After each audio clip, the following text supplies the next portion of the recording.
Carl Bernstein. We don't know that Mueller met with him, but we know that his team did. What do you make of the current state of play in the White House? I think it's impossible to separate the rage that the president is in about Mueller's investigation from the rest of the president's rage about many things happening around him, including Tillerson's comment that the president is a moron. Purportedly, he made that comment.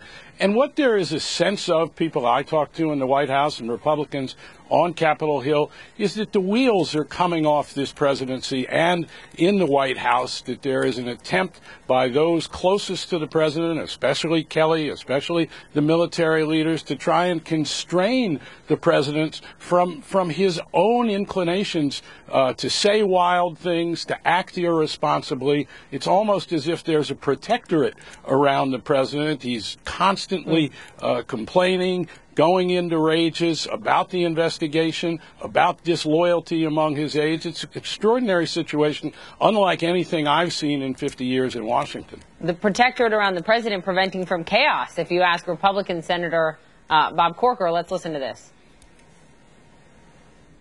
I think Secretary Tillerson, Secretary Mattis, and Chief of Staff Kelly are those people that help separate our country from chaos, and I support them very much. So, Carl, is that a one-off, an anomaly from a Republican senator on his way out who wants to voice his opinions, or is that reflective of what you're hearing among other Republicans on the Hill? No, and I believe that the big story right now, if we can get to it in the press by going to Republican members of the Congress, talking to them on background, going to military leaders and leaders in the intelligence community, is that many of them have lost confidence in this president. They doubt his fitness to be president. They doubt his competence. They're worried that he has to be restrained and constrained by these military leaders. Remember, George Washington resigned his commission so that we could have civilian control of the military. Now we increasingly have military control of the presidency. This is not quite what our system was meant to do, and at the same time, people are counting on these military leaders, Mattis, on McMaster, et cetera, to constrain and keep this president from doing wild things. This whole question now of the Iranian deal, in which the president is going up against the recommendations of his own national security apparatus, going his own ways. There's a sense that this president is the president of his base, and that's who he appeals to. He's not the president of all the people in the sense of presidents traditionally. He's made no attempt to unite the people of the country and our allies, and this increasingly worries McMaster, Mattis, the others, Tillerson. Our allies are dismayed by the conduct of this president. They don't believe he's a consistent leader in the sense of American leadership. So meanwhile, people around the president who are coming before grand juries and are coming before investigators are talking because there are emails of their that they have produced that have had to be turned over, some 20,000 emails from people in the White House, and they have no choice, including people very close to the president. They have no choice but to talk truthfully to the prosecutors. And this, too, is a source of great consternation and rage by the president, who sees his son-in-law, Jared Kushner, at the center of these investigations. So there's a lot of lashing out.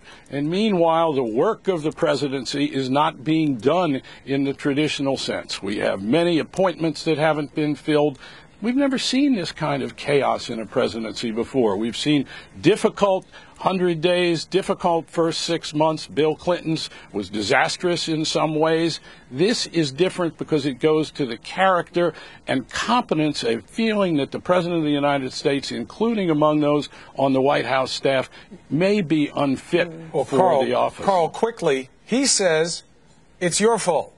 That it's the media, that you are making stuff up about him, you dwell on the negative, you give him no credit, and that's why he's caught in the cycle that he's in. I think he's caught in the cycle that he's in because of his own actions and inactions. Look, he's used the power of the presidency somewhat effectively to promulgate regulations of the type that he campaigned on. It's not as if he's done nothing in these areas, environmental regulations, business regulations, other things. He has plenty of power, and he exercises it. This is something different. And the idea that to make the conduct of the press the issue, as Nixon did in Watergate, but no president has done what Trump has done in terms of the press. He doesn't understand the free press. He doesn't understand the First Amendment. And increasingly, if we're to believe the poll numbers, and that's only a snapshot, the credibility of the press is rising with quite a rapid ascent, while the credibility of the President of the United States is moving downwards. So it's not working attacking the press except to his base. And meanwhile, it is further alienating and further dismaying those on Capitol Hill who see this president as flailing. We are in a dangerous situation in this country. That is what Republicans, many of them, including some in the leadership, will tell you on Capitol Hill when you talk to them privately. They are worried that we have a president of the United States who is really not stable in terms of the way he is occupying the office and exercising the powers of the presidency. It is an extraordinary situation, and that's the real story. Carl, appreciate it. Thank you very much. Have a good weekend.